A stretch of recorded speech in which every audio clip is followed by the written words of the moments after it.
don't even remember when. The phone itself doesn't work anymore. I can't hear anybody talking. The case costs more than the phone itself, and I don't want to buy a new case. It's paid off, and there's no contract. My phone is good enough. It's not the greatest phone, but it's my phone.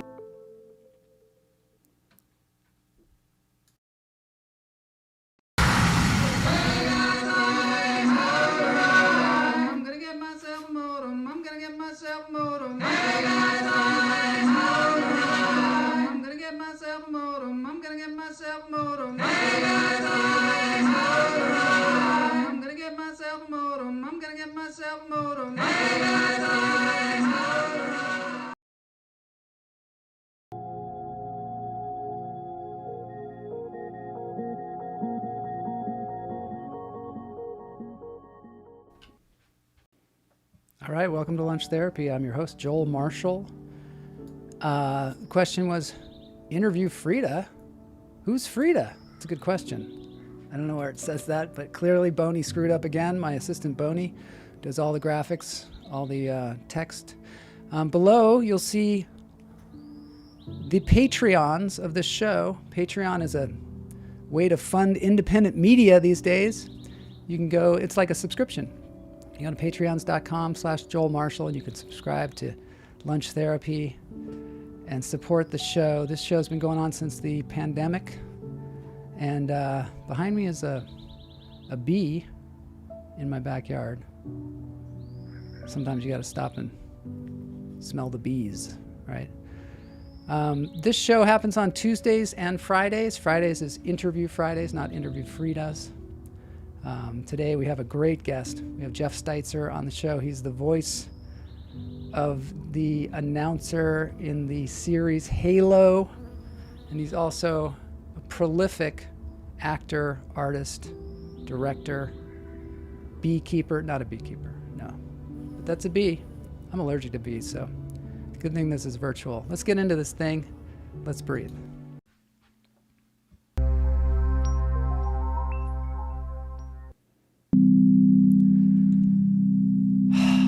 Time to breathe. We always take 3 deep breaths on this show. Generally, we have Healing Vibrations, which is another Seattle group that does sound baths. Behind me is the cat, Perseus.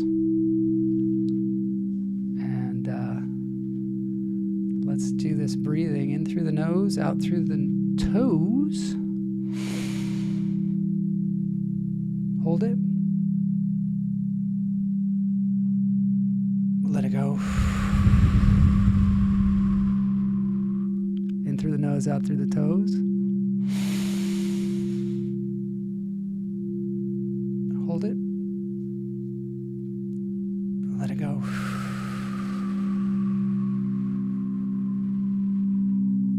This is Travis Schumacher. He's the bowl musician, the head breather. In through the nose, out through the toes. Hold it. Let it go. Hoi, Todd. Hello. Halo to you. Halo to our viewers. Perseus is the model cat for us all and should be the Slob 90X mascot. Yeah, he should actually. He's got it down. That's what I like about cats. They're inspirational in their ability to relax. I try to take a cue from my cats. I've got 4 of them. 4 cats. Oh, I wanted to say... What did I want to say? Oh, I'm at the Fourth Wall tonight. Fourth Wall in Hollywood, doing some stand-up comedy. Come check it out. I'll have a poster later on.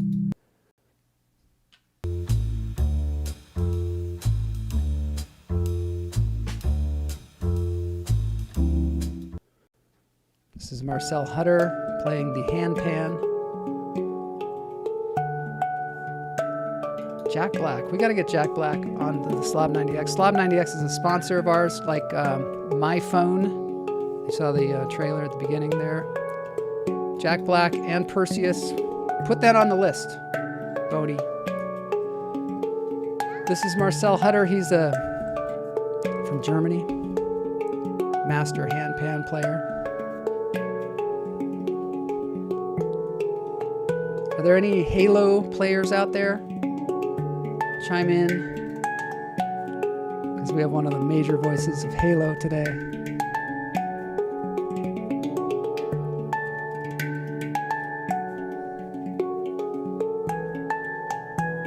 Todd Lee, Halo extraordinaire.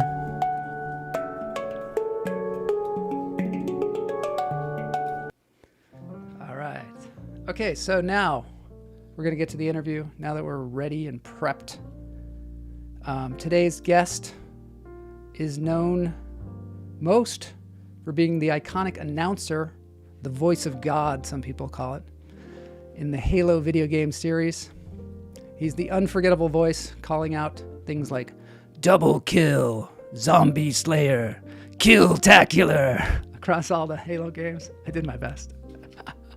But that's just one part of his story. I first heard about him when I came out of drama school. He was the artistic director of ACT Theater, a contemporary theater in Seattle, which is a very prestigious theater there.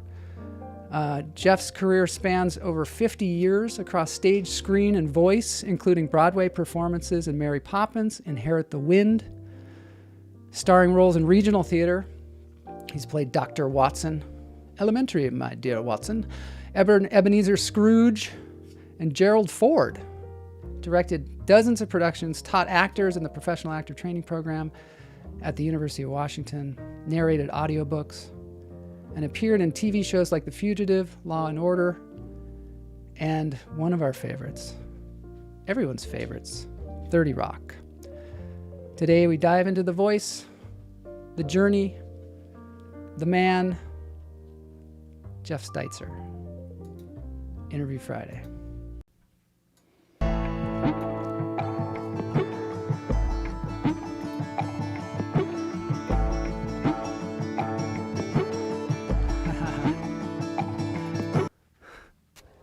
Shotgun spree, killing spree, zombie killing spree, double kill, triple kill, overkill, kill-tacular, kill-trocity, killing frenzy, hell's janitor, kill-em-and-jar, kill-catastrophe, kill-pocalypse, killionaire, open season, running riot, hell's Jerome.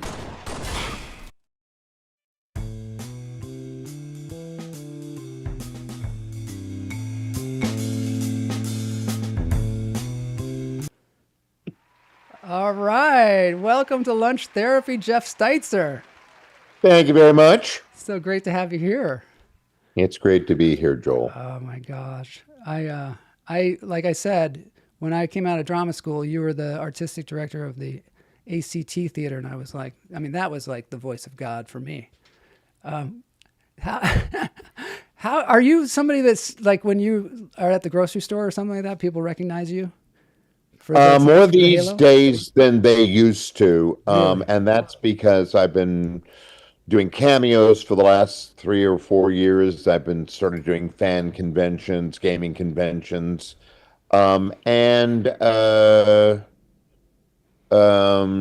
doing other interviews, stuff like that. But for the longest time, yeah, nobody knew who I was, or they just knew the sound of my voice from the game, which was kind of hysterical.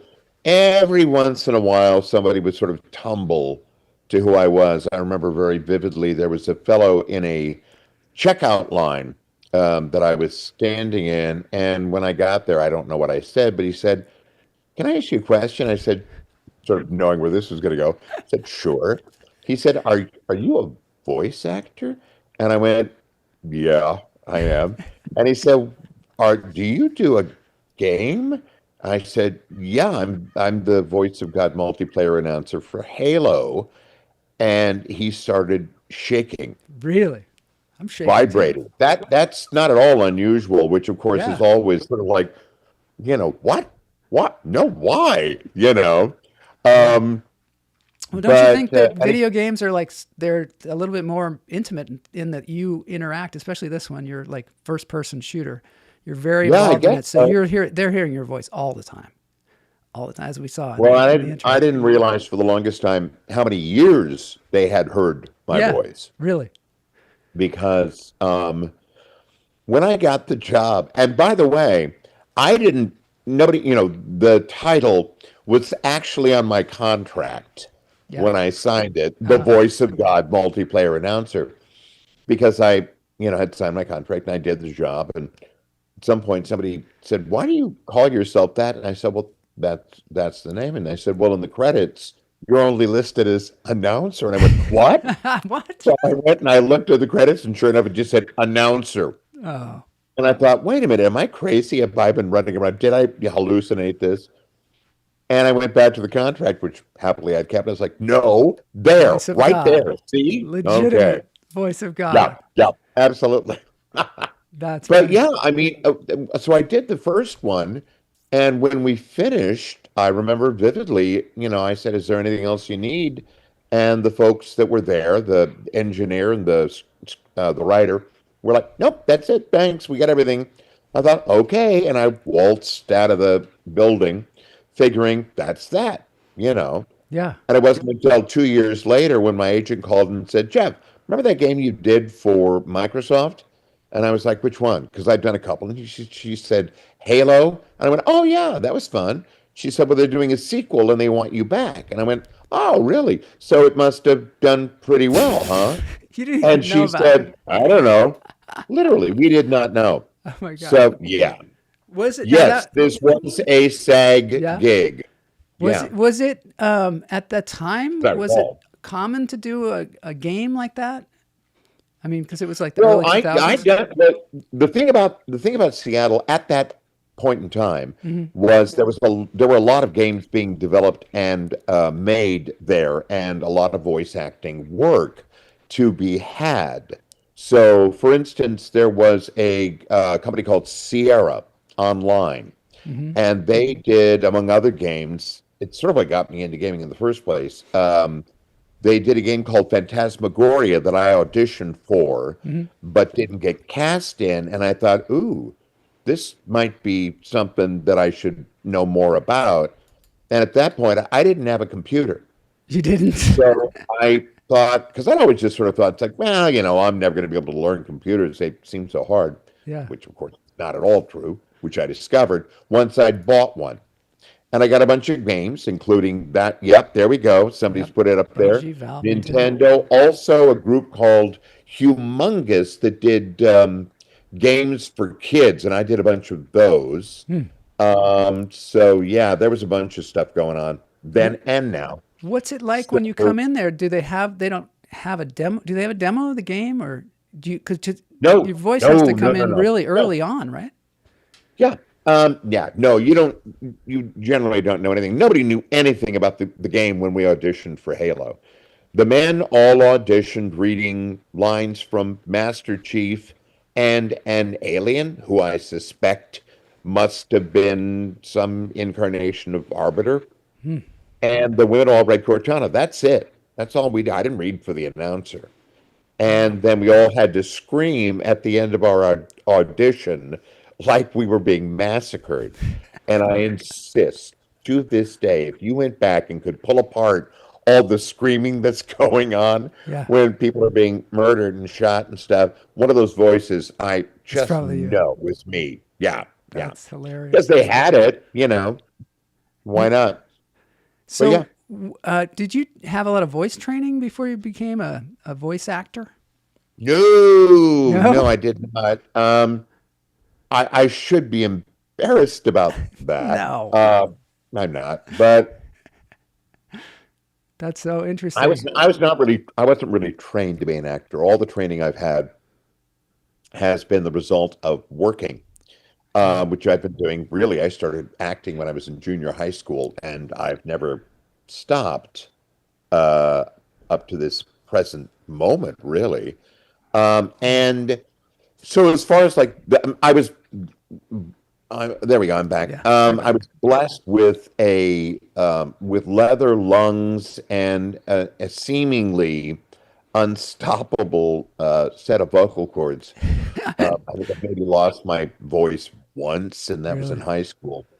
And I think it was just because I was running around, yammering way too much. But yeah, I had no training at all, and I didn't know what I was doing when I first started doing it. Mm-hmm. Like most people growing up when I grew up, you spend a lot of time making your own fun, and one of the things that we would all do would be to try to do the voices of the cartoons that we were watching. Mm-hmm. So I would do Rocky and Bullwinkle and Mickey Mouse and Goofy and stuff like that, just for fun. Yeah.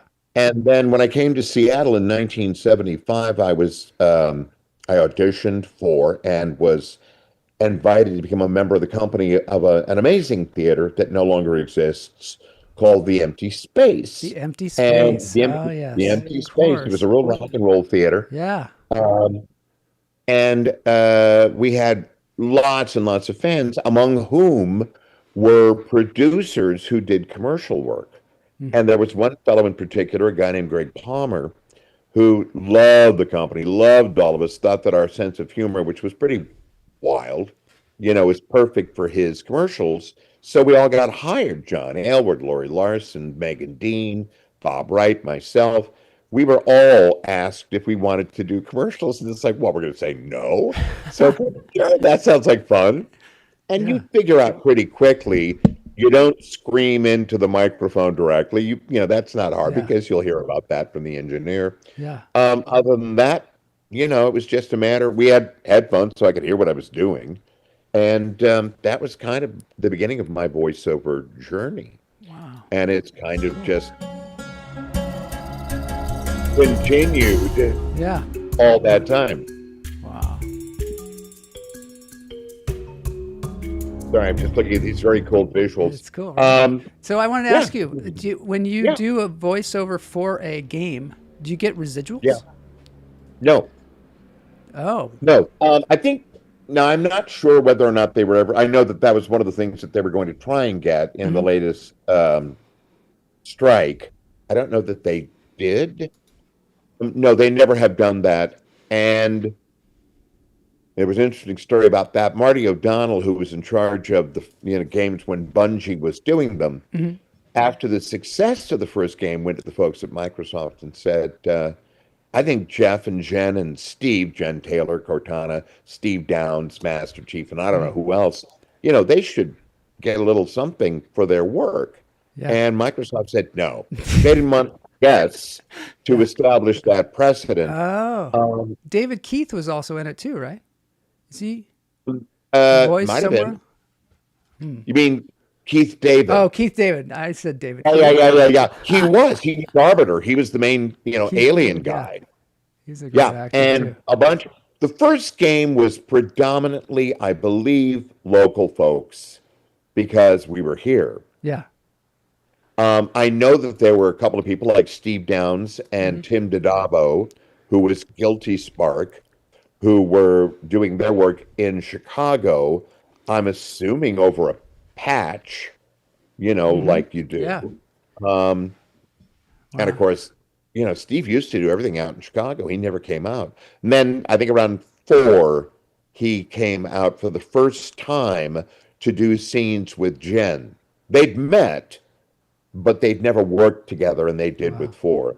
Yeah. So when you record scenes, you don't do your individual lines individually, do you? You actually you do them just each do. line. They're You do like, them okay, now you're going to do individually. this line. Now you're going to do this line. Now you're going to do this line.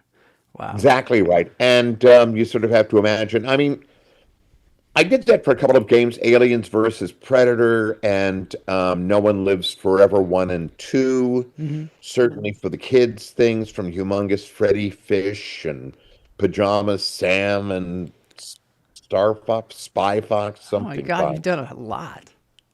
Well, I mean, yeah. And unusually, a couple of years ago when I was living in New York, Rockstar, that's Grand me. Theft Auto? Yeah, I was in Grand Theft Auto, but it was the thing where, how when you're driving around, you've got a radio and you can turn the channels. Yeah. One of the channels is an old time radio channel. You're kidding. And I was there recording an old time radio episode with 3 other actors. I played 2 characters. That was unusual in that we were all in the room at the same time as one would have been back in the 1930s and 40s and even the 50s when you were doing radio drama. Everybody recorded together. But when they started doing cartoons, Uh-huh. and this I think happened fairly early, you see a lot of film of people like Hans Conried, who is Captain Hook, or Eleanor Audley. I believe they all recorded individually, separately from each other, and then they put it all together. They still do that now with animation. Is it You see people doing stuff, and they often have not met before a premiere. wow? How are these people the people at Bungie or one of these companies? How are they at directing actors? Do they bring in like a vocal director? Well, with Bungie, there was no director except the scriptwriter who would say, "Okay, can we do 3 more of line 16?" Wow. And do you just give And them it's all like- different variations? Yeah, the way it would work was I would go into a small booth, a little bit larger than about twice the size of a telephone booth, the old telephone booths. Yeah. And I would be standing, although there'd be a place to sit down between, when they stopped to talk about things. And I would stand at a music stand, and there'd be a pile of paper about that thick. And there would be like 60 phrases or lines, on there. And I would do each line 3 times. Wow. And then I don't remember at the time them going, let's do 2. I just remember going down through a whole section. And then I think they were like marking them. And then they would say, let's go back to line 6 or line 12 or whatever and give us 3 more. And sometimes they would be specific about, the direction I heard most often was, can you speed it up a little bit? Really? Yeah. Sure, because I'm a whore.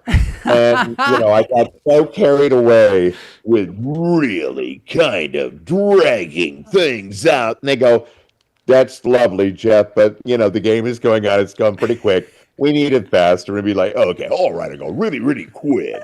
That's what you do. Can you do some of your favorite ones?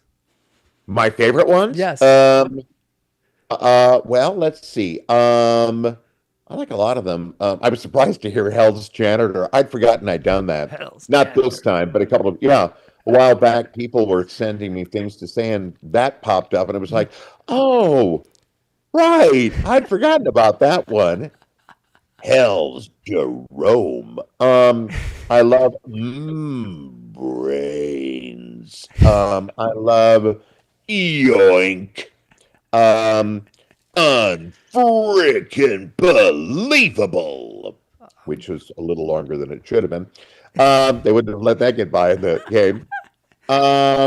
Yeah, there are a lot of things that I just like saying all those silly things. Did they ever have you improvise? No, never. Never. Not once. Wow. Nope. I never ever contributed a single syllable of my own to the game. So It was all stuff because they have, writers Yeah. that have all those things. They write the scripts.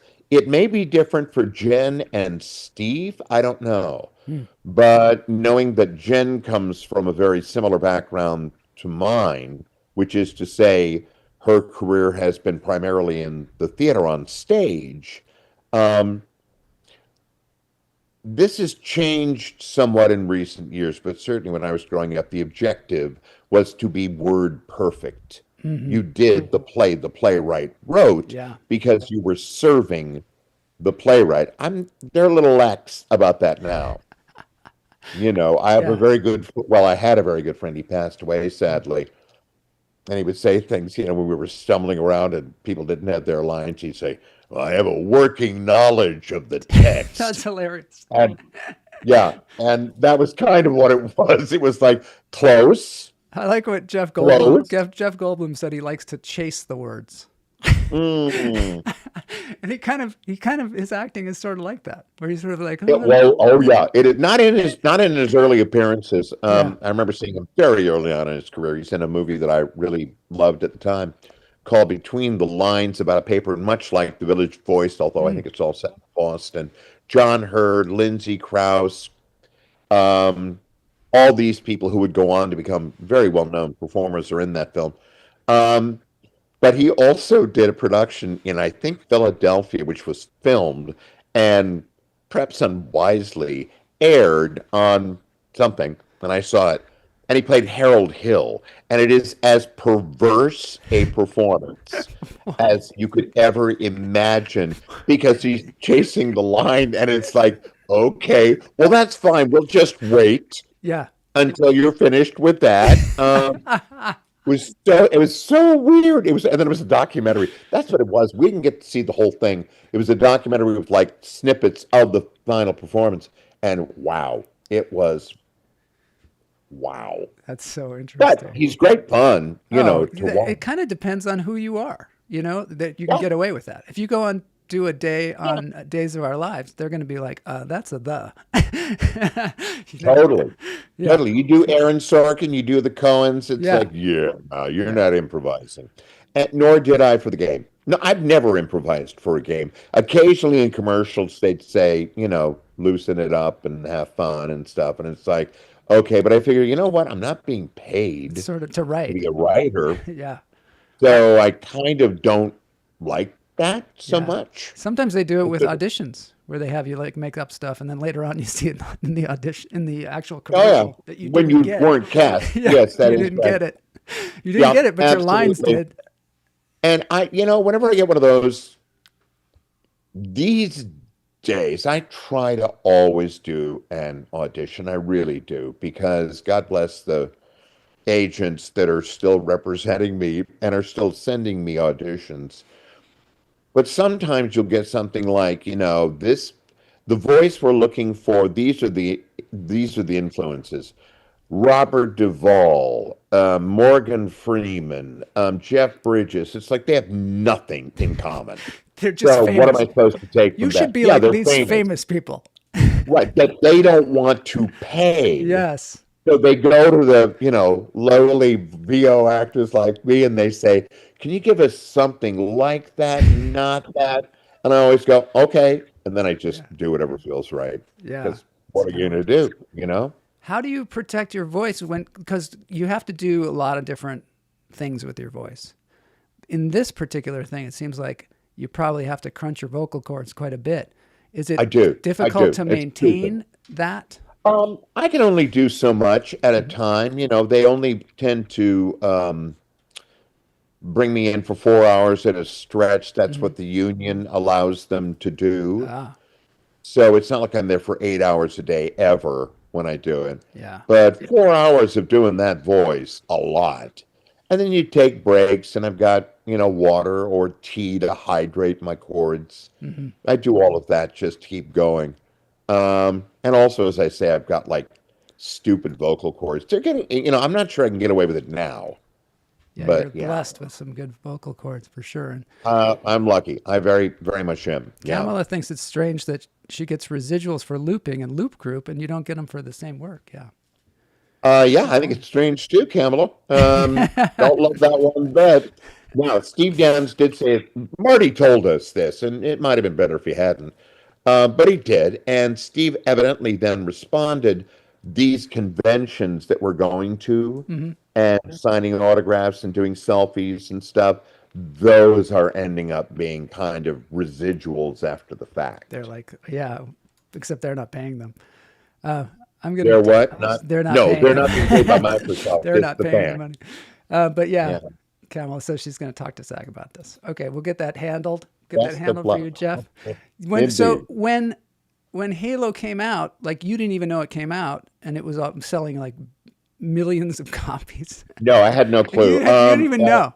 When did you find no, out no. that you were like an icon of this game? Well, that was even longer. What happened was when we finished the game, I walked out of the studio and I, blithely went my way. But like most voice actors, spend a lot of time thinking, it's like, I wonder if that job is going to make me iconic, Right, or, I'm a star now. You just don't think that way. Yeah. You think that was fun. And then you go looking for the next job. because that's your real work, is Yeah. looking for work. Yeah. The doing of the job is the fun part. Mm-hmm. But you got to get it first. And so you're already thinking, okay, when am I going to get another audition? When am I supposed to be doing this, that, or the other? Whatever, Yeah. or who do I need to talk to secure more work? So I finished the job. And I remember at the end of it, they always ended a session with me recording a lot of joke things for their friends Oh, at yeah. Bungie. Oh, yeah. I can't remember specifically, but it was always, they were always trashing their friends and, or celebrating them if they had a birthday or something like that. And I was always happy to do that. And then at the end, they'd say, okay, I think we've got it. And I'll say, nothing else you need? And they'd say, no. And I went, okay. And after that first game, Combat Evolved, I waltzed out and didn't think about it again for 2 years. And then 2 years later, I get a call from my agent who says, remember that game you did at Microsoft? And I was like, which one? Because I'd done a couple. Yeah. And she said, Halo. And I went, oh, yeah, I do remember that game. It was fun. And she said, well, they're doing a sequel and they want you back to do the announcer. And I said, oh, so the game did well. And she said, I don't know. I mean, that's how clueless we were. And then when I finally really realized what was going down, Yeah. it was when the second one was released and there was an article on the front page of the New York Times that said that Halo had made $175 million Holy cow. its first day of release in the U.S. alone. The first day of release. First day of Whoa. release, and I went, what? I thought, well, gosh, I think we should get a little more money. That's great. But then, it didn't touch me. Yeah. Now, here's the thing. I'm a dad. I've got 2 kids. At the time that I did the game, I was divorced. Mm-hmm. And so the kids would come over to the house, and because I was guilty about how things had worked out, of course, was trying to, buy their love with gaming systems. So we got Nintendo and we got PlayStation. Uh-huh. Well, Halo comes out, and they sent me a copy of the game, and I got it, and I said, well, are you going to give me an Xbox? To which they said, no. Oh, my God. So I thought, well, I don't know what to do with this. I can't play it. That's why I didn't know anything about the game. Yeah. And remember, this was like one of the first games that they did in order to sell the Xbox. It was the and when it first came game, out, they I were think. Yeah. expensive. They were expensive. They were expensive. For an actor, who was barely making ends meet. Wow. Which was who I was. You couldn't afford your own system. Couldn't afford to hear it. No. Wow. I didn't play it for years. But For then I years? did. And it was disastrous. Yes, absolutely. Oh my God. What was it like when you first heard your voice, when you heard it multiple times in the game? Well, here's the thing, Joel. I didn't hear it multiple times. Why? The first time I played, I was, they'd started it up and we were walking down a hill. I remember this clearly. So we'd skipped whatever cinematics, led you into it. Yeah. We were on the planet already. So we're walking down a hill. And I'm walking and I'm walking and I'm walking. I'm kind of looking around. It's like, okay, now what do I do? Yeah. And so I thought, well, I better stop and look around. And so I went and I turned around and there's a building over here on my right. And I thought, I bet I'm supposed to go into that door in the building right there in the corner. So I started over toward the door, but the closer I got to the door, the more it sort of drifted over here. And I'm like walking into a corner. So I couldn't back up. I didn't know how to back up. And I couldn't turn left and I couldn't turn right. And I was just, bumping against walls. And the other players, of course, noticed this. There were like 3 or 4. It was a family who had invited me to play, an intern at the Utah Shakespeare Festival. And they noticed this, and the way they felt they could help me most would be to destroy me, and they all shot me, and I died. Shot you, and that was it. So the first words I heard in the game were me saying to me, "Game over." It's like, I hate this game. Fuck this game. I love it. That's great. I'm good. Never been good. That's not your job. You are the voice of God. So I want to find out more about your theater career because it's really interesting to There, me. What made you go to Seattle after you were I came out of was drama school or well, I wasn't in drama university? school. I was just in a liberal arts college, Yeah. and I'd spent perhaps 2 more years there than I should because I was hardly ever going to classes, dicking around, just growing up and trying to have fun, Yeah. trying to do all sorts of illicit things. And I was I had been to the University of Minnesota for 2 years, Hmm. and I had incompleted out, which happened during the student strikes of the early 70s. Wow. They had done a thing where they eliminated letter grades, so you either passed or you incompleted. You couldn't even fail. Really? I incompleted Incompleted. a lot, and I went back to sign up, and they said you have 28 hours of incomplete. You have to do something about. And I'm thinking, I don't know. So I went home, Yeah. and then I switched to a state school. I finished up there, and I had met somebody at the state school who moved out to Seattle, and I was going to go to Minneapolis again because I knew people there, and they had a lot of theater. Yeah, the Guthrie And Theater she said, there. you ought to come out. Yeah, the Guthrie and Yeah. Cricket and Janice. And she said, you should come out to Seattle. And I'd heard about the empty space because she'd seen a couple of shows there that she'd been blown away by. And I went, well, I'll come out and visit. So I hopped in the car with all my possessions, which amounted to, my clothes, Yeah. a few books, I suppose. And I drove to Seattle. And before I got there, she said, they're looking for new company members for the ensemble. Do you want me to get you an audition? I thought, well, I'm going to have to do this sooner or later. So I said, sure. Yeah. So I went out there and I auditioned for Burke Walker, who was the artistic director and one of the founders of the company. And he brought me back a week later to audition for the ensemble, who had to vote on whether I was going to join their ranks. And happily for me, they did vote to invite me in. And I ended up, just going from show to show to show to show to show to show to show Wow. for 1 year. And then the company broke apart because there was all this drama going on. And some people left and went to New York and some went to the rep. And, we all sort of went our separate ways. But I continued working there. And then over the years, ended up working at pretty much every theater in Seattle. How did you become the artistic director of ACT? Well, I had gone to Minneapolis on a directing fellowship from Theater Communications Group in the NEA. Theater Communications Group is kind of a clearinghouse for all the resident theaters in the country. And I'd been involved with them. So I came back, and nobody had been interested in me before I'd been in Minneapolis. When I came back, people were more interested. And one of the people was a guy named Greg Falls, who was the founder of ACT. And first of all, I acted for him in a show at his theater.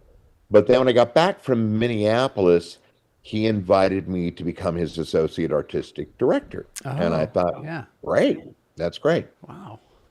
Now that I think of it, I'd actually had 2 other associate positions when I came back before I went to work for him, but that was great. Stayed with him for a number of years, and then at a certain point, it was clear that he was having some issues, at that point, undiagnosed. Eventually, it was, I believe, Alzheimer's, sadly. Yeah. But before that was even clearly diagnosed, they decided they were going to look for a new artistic director. I applied and they chose me, and I was there for 5 years. Wow. Was that And a really difficult job running a theater company like that and choosing the season and all? yes and no, that was the fun part. Really? The difficult part, as far as I was concerned, was anything that took me away from rehearsal. I mean, basically, all I wanted to do was be in a rehearsal room with my friends, Yeah. doing plays. That's all I wanted to do. I had no problem choosing plays, except that, when I decided that I wanted to do a play with 25 actors in it, like Red Noses, which we did, then I needed to find a 2-character play to kind of balance that out. Because of the cost. But yeah, back in those days, we were doing much larger cast shows generally. Nobody could even think of doing plays as with companies as large as we had then. And we did them on numerous occasions where we had like 23, 25 people in a cast. So that was kind of the way that was. But there were other things that they wanted you to do, like, basically, um, really what it was, the board wanted to feel included. And I was never comfortable talking to those people. They were Yeah. not theater people. Uh-huh. They were people with money who'd kind of bought their way into the boards because you either got or you gave in those days.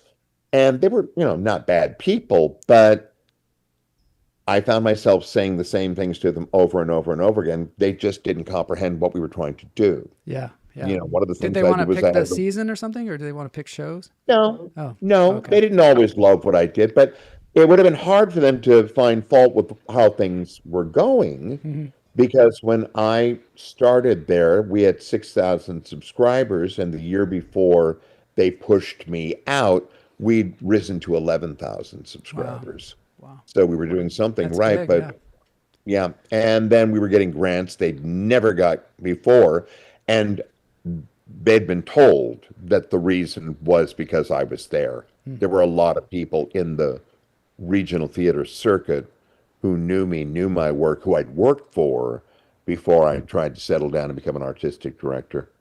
So after the breakup, I ended up going back out and doing freelance, and it was great because all I had to do was what I liked to do, which was act or more often even direct. And was the theater scene in Seattle, was that robust enough for you to have a career? Yeah, I've only ever worked a real job 3 weeks in my life. Wow. That's amazing. Yeah, sadly, it was with a friend of mine, poor baby. She very sweetly offered to give me a job boxing telephones. This is how long ago that was. What's the job? At a telephone store that she worked at. Putting the phones in boxes? Putting the phones together and then handing them out to people because you'd go to the store and pick it up and then take it home and put it all together. Yeah. And it was really a dreadful job. Sounds terrible. Very, very boring. And I, took the opportunity to amuse myself whenever I could. So, if we weren't busy or something, I would turn to somebody and I'd say, "Did Connie find you?" That was my friend. She was the boss. And they were going, "No, is she looking for me?" And I said, "I think so. She came by when you were gone." And I'd sent like 4 or 5 people to the office. That's hilarious. And my friend finally called me in and read me the riot act and said, "You got to fucking stop that. Stop dicking around." It's like, "I'm sorry," but I wasn't. Oh my God. How did you end up on Broadway? Well, once again, same person. It was his friend Connie who got me the job. She's been involved in a lot of things that happened. She's the one that asked me to come out and visit her in Seattle. Got me the audition at the This empty is your space. same friend. Oh, this is a friend. Same longtime friend. Then she was working for the telephone company, and she was working in New York. And I was going to go. I had done a recurring role on The Fugitive, which I loved. It's like, this is the best work in the world. Yeah. And where was that shot? Seattle. That was shot in Seattle. Oh, okay. So that's how you got Timothy that job. Daly and Michael T. Williamson. In fact, it was great because I never met Tim while we were doing the show because he was Richard Kimball and I was with the task force that was chasing him. We had no scenes together because we never got close, right? Yeah.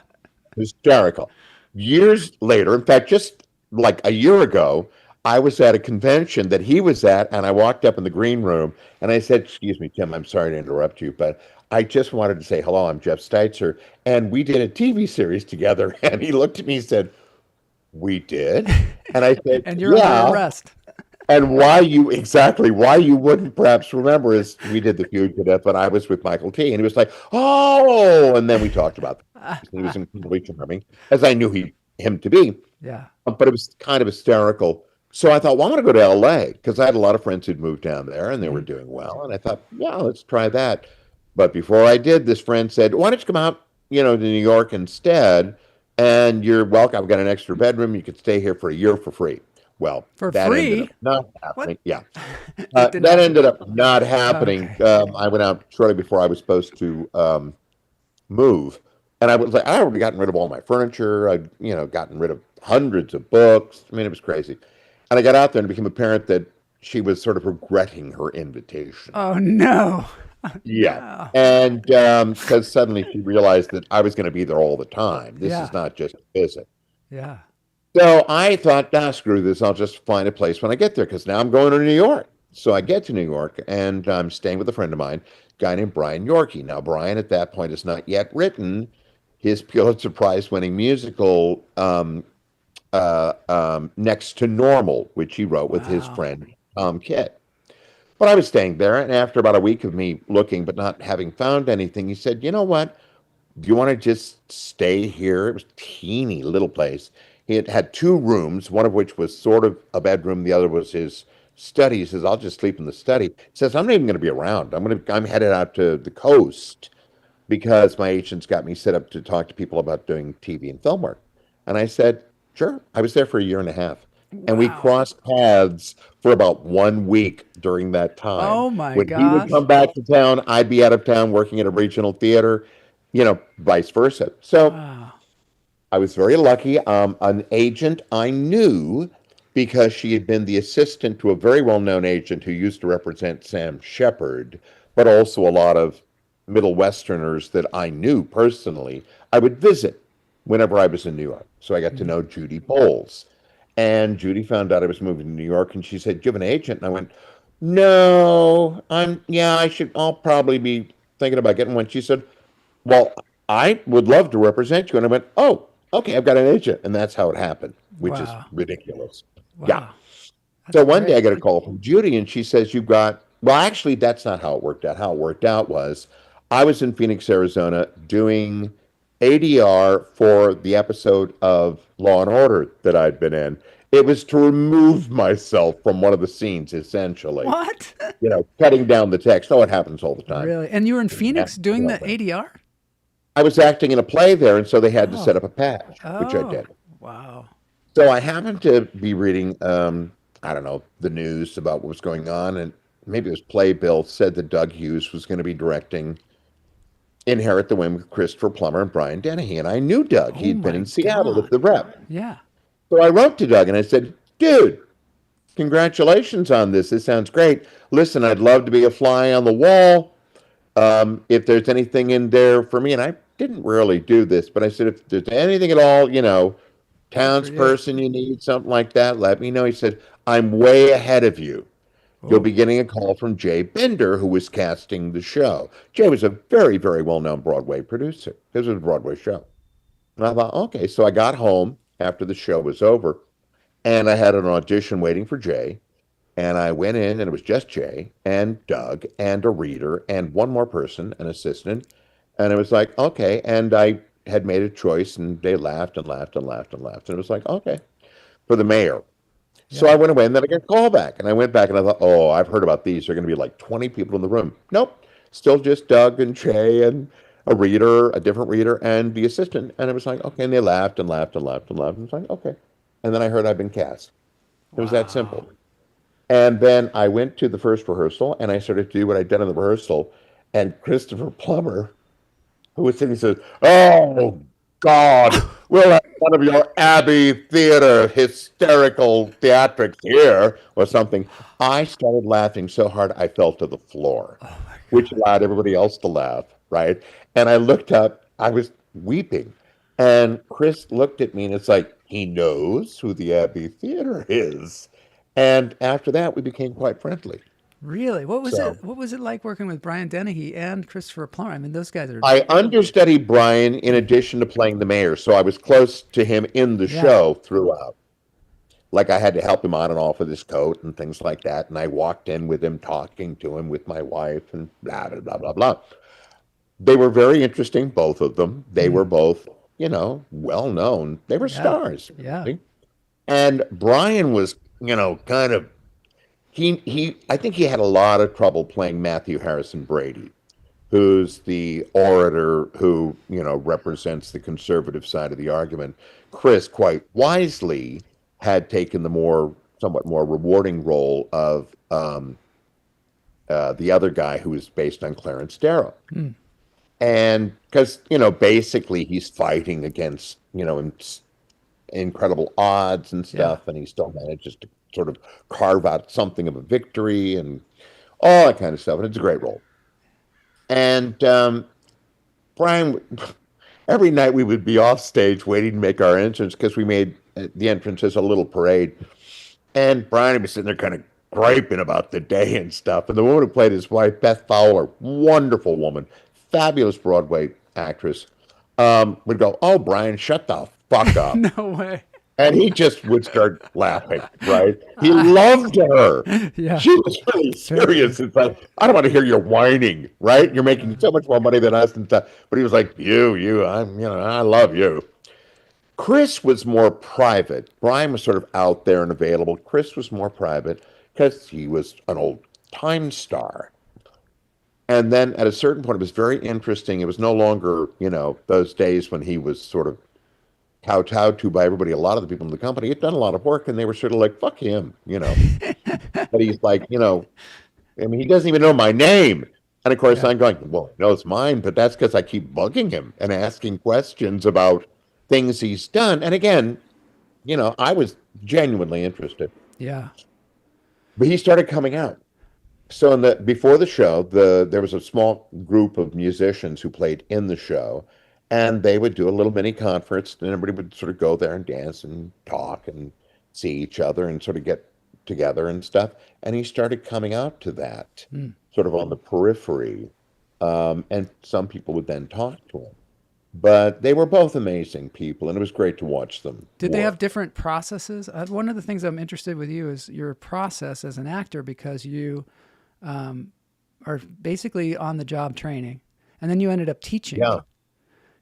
Did they have different processes as far as the way they worked? Brian, yes, they material? did. They were a little bit different. Brian never looked at anybody. He was like working. He was feeling stuff and thinking stuff. He was in his head.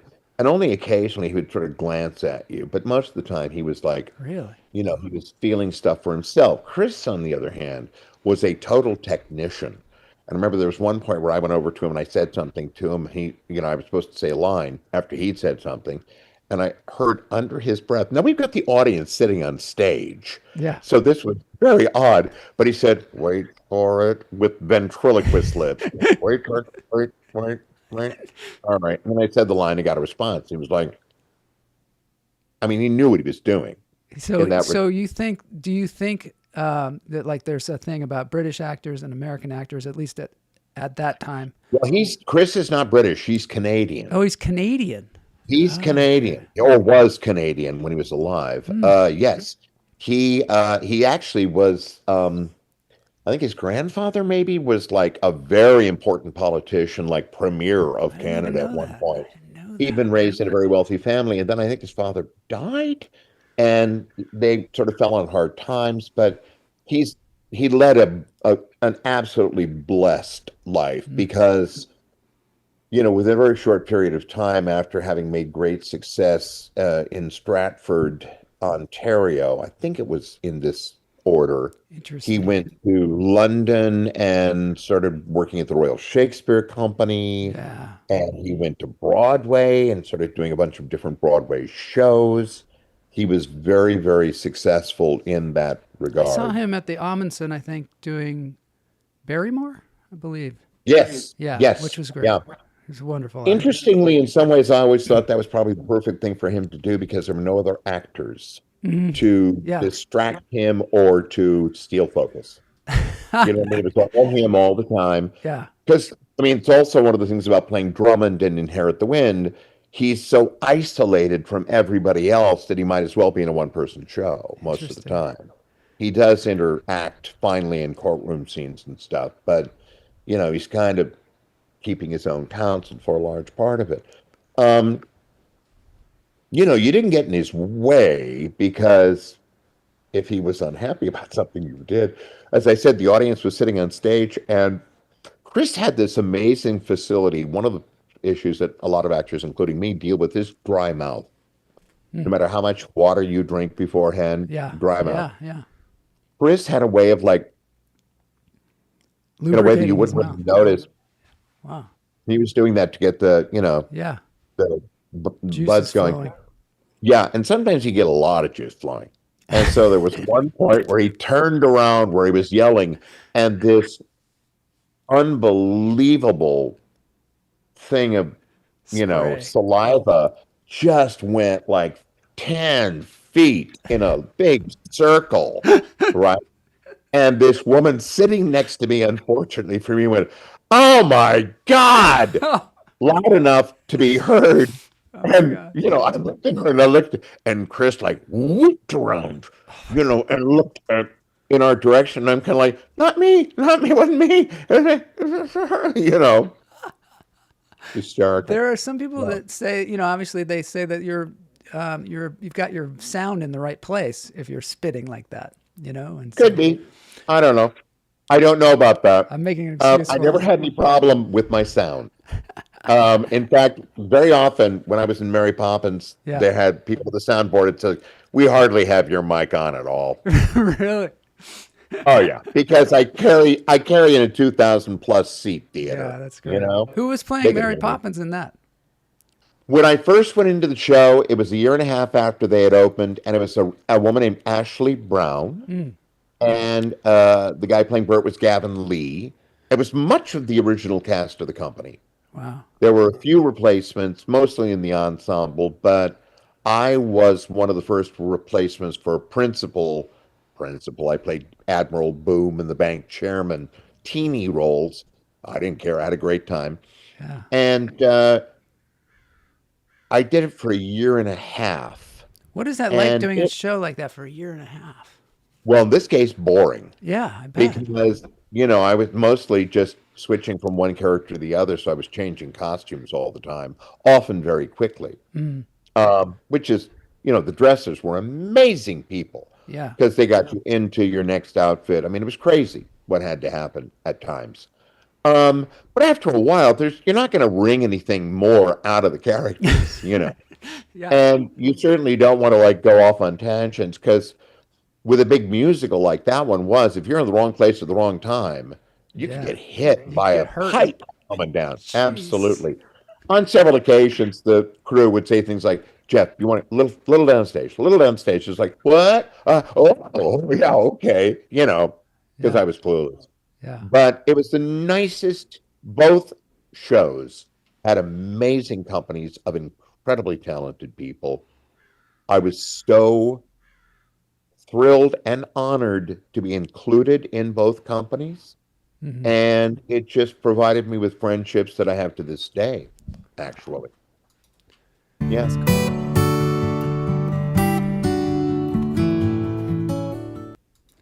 Okay, I want to ask you now about Oh, there's the Pike Place. Pike Place Market. That's nice. So Yep. when you did you go back to Seattle then after you'd been on Broadway and after you'd been living in New York? You just decided to go back? Well, what happened? What happened was this. I was in New York and I was seeing a lot of things, and I mean, there are extraordinary, amazing people there. But something was wrong. Something was missing in the work I was seeing. I couldn't figure out what it was, because there'd be great individual performances, but I couldn't put my finger on why the show wasn't really having an impact on me. And then August Osage County came to town. And I had directed the woman who won the Tony, the old lady, Yeah. in it, Yeah. Deanna Dunnigan. And so I went and saw the show, blown away by it, because it was a true ensemble. Yeah. It wasn't a collection of individuals all vying for attention. We had Rondi That was the Reed. night I realized We had Rondi that's Reed what on I'm this show. considering. Was she in that? Rondi Reed? Yes, she was. Yeah. Rondi Reed was sensational. In fact, Wonderful. I went backstage. It was very, very cold, and I was standing there shivering. And Deanna came out, and then shortly after her, Amy Morton and Rondi came out. And I was introduced to them, and I said to both of them, I said, "Guys, I just have to tell you, I've lived here for 5 years now, and you're just not, I don't see work like this. This company is extraordinary." And Rondi said, "Well, Jeff, the guy who played my husband, Fran Guinan, Yeah. we've worked together for 37 They years. sure have. Yeah. And it's like, And you, oh, right, that would probably be a good thing." yeah. I was at Steppenwolf for a couple of years, and they're a unique group. Like having Yeah. an ensemble like that for that long and that many like movie stars and people that are working all over the place in TV and stuff. The but to problem now come The together. problem now, though, is that, it's not really an ensemble. It's an extended ensemble. Yeah. They're not doing, in the early days, everybody was in everything every time out. And sometimes you had the leads, and sometimes you were. I mean, I saw a production. I saw that True West they did. Yeah. They went to New York, but instead of Gary Sinise playing that brother, it was Jeff Perry. So it was Jeff Perry and Malkovich, and I think it was Randy Arney played Saul, the agent, but it might have been Fran, and it was Laurie Metcalf playing the mother. Oh yeah, she's great. But I mean, she was like in She's her young though. Yeah. 30. She was playing 30 their mother, then or something. which is hilarious. But she was playing their mother. Yeah. Because that's what they did. They were like, it was like a college group of actors. You played everything, and you might be playing a role you were way too old for or way too young for. I did the same thing you did. Is I came out of, but this is when I came out of university. I, went around and talked to people in Seattle about working in the theater, and they were like, you got to get out of here. You got to go to New York or LA or something. And so I was like, where should I go? My friend was moving to Chicago, and I was like, this theater company. I had seen True West because I had gotten the VHS version from Blockbuster Video, and I put it in. God bless it. Yep. And I was like, what are these people doing? This is not what I did in drama school. This is like something else. I have to find out what it is they're doing, because this is and I think they made it up, quite frankly. I mean, I think they just took the idiosyncratic nature of each of them as performers. You know what I mean? And many of them had all gone to college together. Before they came to Chicago. They were at ISU. Gary Sinise said that he saw John Malkovich for the first time at ISU, and he was like, either this is the worst actor I've ever seen or the best actor I've ever seen. I can't tell the difference. Either one of those things would have been right. Right. Because I saw John in a one-person show, and it was just like, I mean, literally, he would do these things where he would be working so personally. But there was a part of him that could hear the audience was not paying attention. So he starts screaming, and it had nothing to do with the moment. Yeah. It was just whatever they were feeling, they would pursue that instinct. They would really punch each other and really drink beer. And so I guess Malkovich, tell me. When they were doing Orphans, they would leave the theater, the two guys who had come in, because they come racing into the room where the play begins. And they would begin the show. They would go run a block away. And then they would run a block and straight onto the stage. It's hilarious. And it's kind of like, well, okay.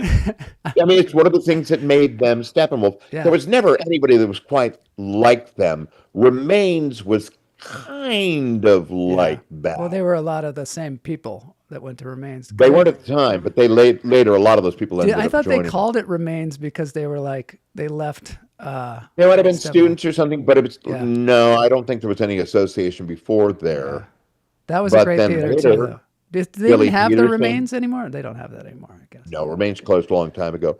But, Billy Peterson and Amy Morton were both big, featured in Remains, and they all went over there. Somebody else did too.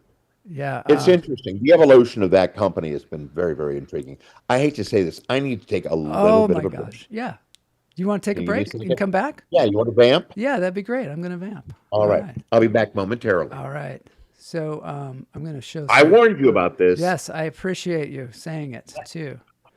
So now we're going to go over here, and we're going to look at an owl for a minute here until Jeff comes back, because I'd like to talk to him a little more, even though we're going overtime. This is a snowy owl at the Oregon Zoo. He's got some, they said, snowy owls prance around in their fluffy pants. So that's kind of fun.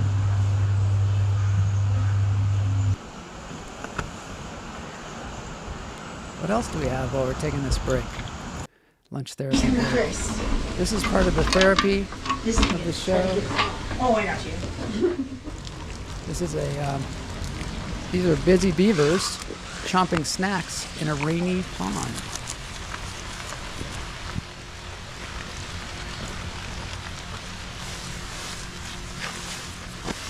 Look at those guys. This is, if you ever wondered what its beaver does to make a dam, this is how they do it.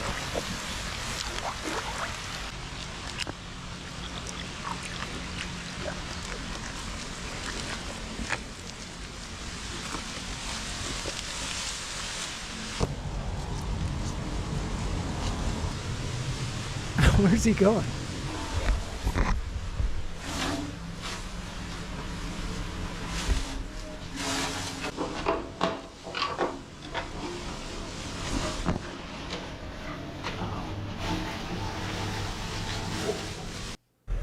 Okay, here's a baby elephant at the Oregon Zoo.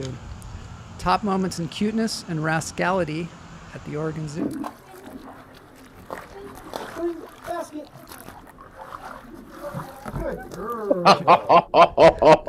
I love it. Oh, you should have had that on before. This is a lot more interesting than me. This is cool, isn't it? Very cool. All right, we're back. We're back. Oh, They got all kinds of cool animals at the Oregon Zoo. critters. Have you ever been to the Very Oregon cool. Zoo? No, I haven't, but now I've got to go. Yeah. Weirdly, I've been to the Rose Garden, which is right next to it, I Oh, believe. really? But yeah, Yeah, I got to get I there don't too. know. I've never been there either. I've been to Portland. I love Portland. It's great. It's a great city. Got the best bookstore in the country, They I think. do. Powell's Book. Powell. Yeah. I want to ask you one more thing before we go. You were asked then to teach acting at the Professional Actor Training Program at the University of Washington. That is true. And you just said yes. How did you go about training actors? What is your method? Just because I had not trained did Yes. not mean that I hadn't done a Studied. lot of reading and studying and watching actors. Mm-hmm. Happily, over the years, I've been fortunate enough to see some of the most significant theater that was happening. I saw the Macbeth that Trevor Nunn directed with Ian McKellen Wow. and Judi Dench Yeah. live. Wow. I saw Nicholas Nickleby live. I saw an amazing piece from South Africa called Woza Albert, came from the Market Theatre of Johannesburg. I saw August Osage County. I mean, I've been seeing all these incredible things. So you get to sort of look at it and go, interesting, you know? Yeah. What is it that I like? What don't I like? And I also read about various acting, directors who were hugely influential, like Stanislavski and Buck Tongoff and Harold Clurman. And, it's been constantly a case of trying to figure out, what do I like? What do I think is the way to do this? And it's changed over the years, to be sure. Do you think acting has changed over the years? Oh, God, yeah, absolutely.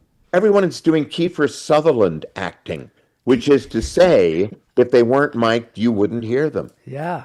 They don't know how to sort of give a performance that seems natural, without a little microphone by your head. Yeah. They're doing it more and more here, and it's kind of like, I won't do it. I'm sorry, that's bullshit. It's like you're supposed to be able to fill the house. And it also says something about the way acting has progressed. I mean, it's one of the things that people, I think, found fascinating about, for instance, Montgomery Clift and Brando, when they were doing their stage work, because they both started on stage before they went into film. Yeah. Film turned out to be a much more conducive medium to the kind of acting that they were interested in doing, and to a certain extent that they had been encouraged to do if they encountered Strasberg, as opposed to Stella Adler or any of the other former group theater members. So yes, I watch a lot of that stuff, and I think, well, what performance impressed me? And then I try and figure out, well, how did they get there? You know? Yeah. That's been a very interesting process.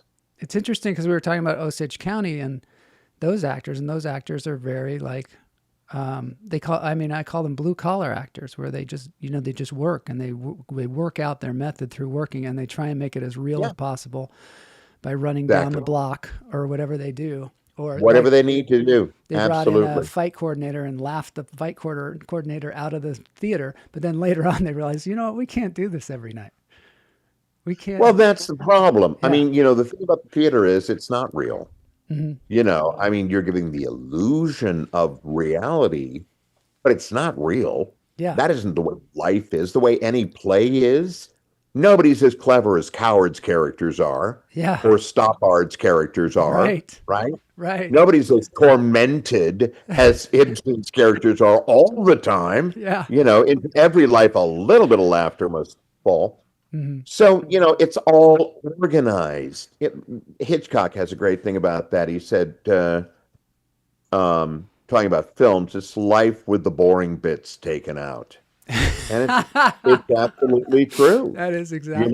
Yeah. Think about it. It's like, think about your day, right? And how much of it you would have no interest in having to watch, right? Yes. Okay, Yeah. that's real life. That's reality.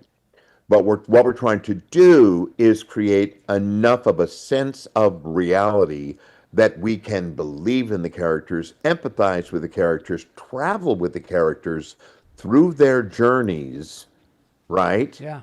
And be engaged by the whole experience. Feel with them. So Laugh with what do them, you tell cry these with them. actors, like, as far as a process goes? Do you have a very specific process that you Well, I do? don't do that anymore at all. I don't Yeah. teach. I mean, I was always a little bit reluctant to teach because, I'd always get them like the last quarter, and they were all preparing for their showcase in New York. So it's like Oh, some of them didn't always come terribly prepared because, they had other big things on their mind, I see, yeah. understandably. yeah.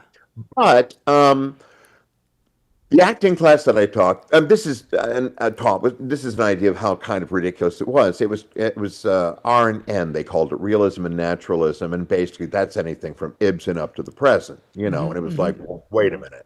The thing that I believed about performing various playwrights is every playwright has his voice, his or her voice, and their own style. And our job is to try to get inside that voice and that style. I mean, I wouldn't think, want to approach Tennessee Williams exactly the same way you do Arthur Miller, because Williams is a sensualist, and Miller definitely is not. Yeah. So you can't quite approach them the same way. And if you look at every playwright, they're all a little bit different. And it seems to me the joy and the challenge of doing any writer is figuring out, so what makes Tom Stoppard, and how do I play that? I'm not going to play that the way I'm playing, Tennessee Williams. No, it's Stella in Tom Stoppard, Maybe, So what do I do? maybe that's why you're so good at auditioning and getting roles. It's because you look at the material and go, how can I fit myself into this material? Well, that was how I taught. So what I did was I would get together with people and I'd say, okay, your first assignment is go out and find a scene that you want to do, because we were doing scenes for their showcase. I said, bring in a scene and you've got to agree on it. The two of you who are doing it together we'd broken it up and they all had to, do 2 character scenes. And I said, and then you're going to cut it. And you need to be able to come in and justify your cutting to me. Why did you cut what you cut? Why did you keep what you kept?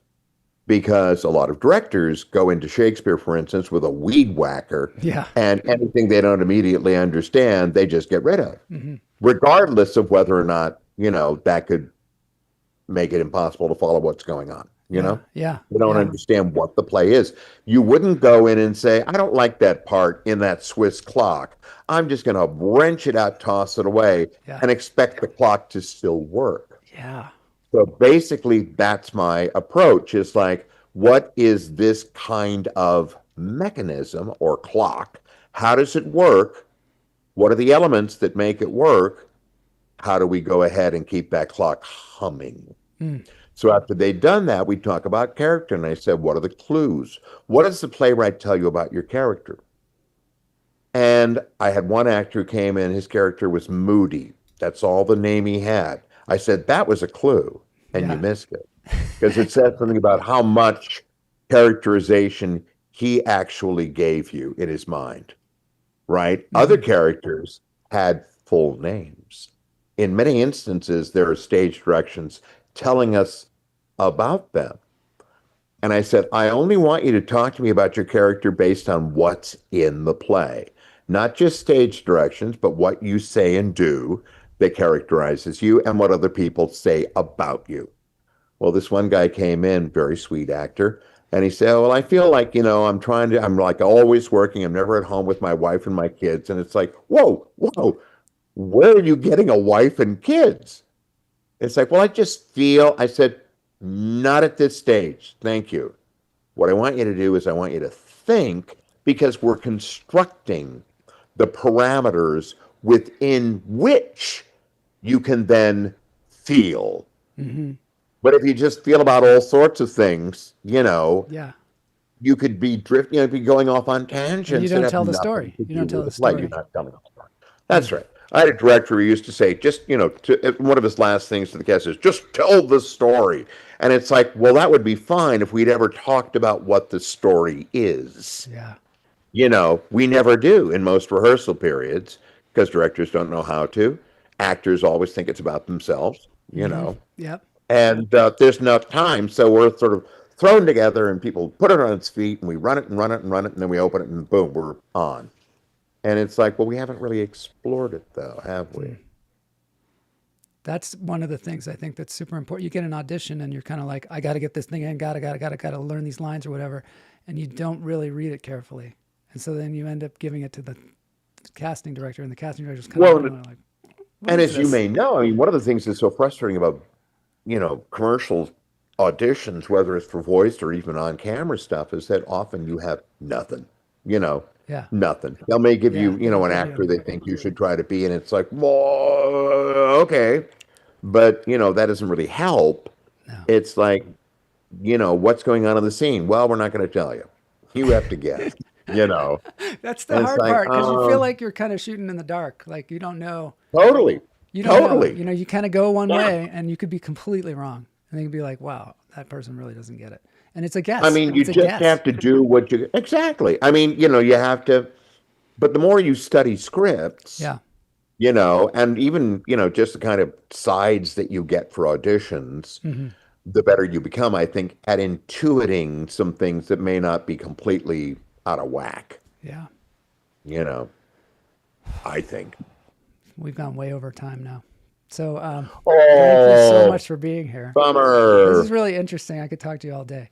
Thank Well, you thanks so very much. Yeah, thank you. Thank you for I'm delighted to have been here. being here. Did we lose the audience? I would know people coming in and out. That's the great thing about live, is people come in and out. Okay. And so, Cool. and then also this thing stays on the internet, so it plays a lot more afterwards. So that's Cool. a great thing. Kamala says, thank you, Jeff. Yeah, Thank you. that was really nice. At the end of the show, we do a thing called a dance break. We don't have to dance, but I've got these Gregorian monks called Monks Gregoriana singing the theme song to Halo. Oh, So we'll just that's listen cool. to that, and that'll be the end of the show. But thanks so much, and it's just really My insightful. pleasure. All right, and this is great. All right, talk to you soon. Let us know Take if you care, need Bill. anything from us. Okay.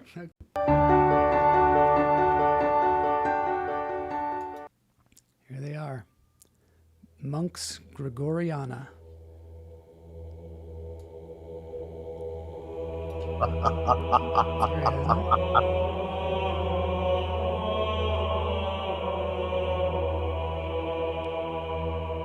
Wow. Very cool. Isn't that cool? Very, very cool.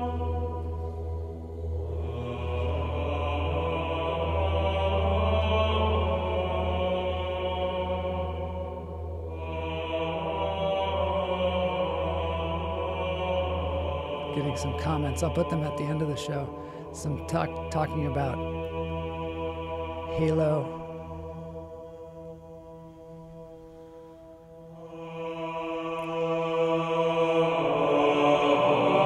It's beautiful. It absolutely is.